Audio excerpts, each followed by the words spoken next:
अंधेरे का साया। रिमझिम बारिश हो रही थी। रात का अंधेरा गांव को अपनी चादर में लपेट रहा था। झोपड़ी में बैठी राधा अपने बच्चे के रोने की आवाज से चौंक उठी। बच्चा अचानक रोना बंद कर दिया, जैसे किसी ने उसकी सांस रोक दी हो।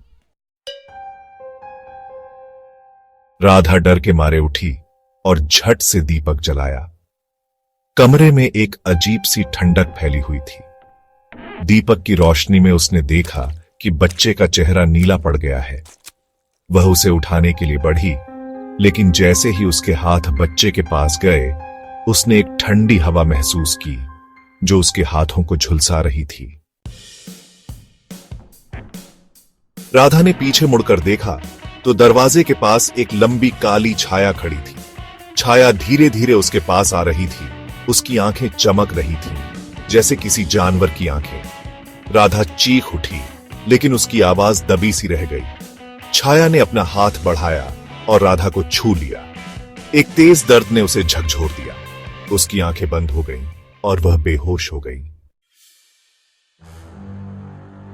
जब वह होश में आई तो पाया कि वह जंगल में है। चारों तरफ अंधेरा ही अंधेरा था। वह डर के मारे चीखी, लेकिन उसकी आवाज किसी ने नहीं सुनी।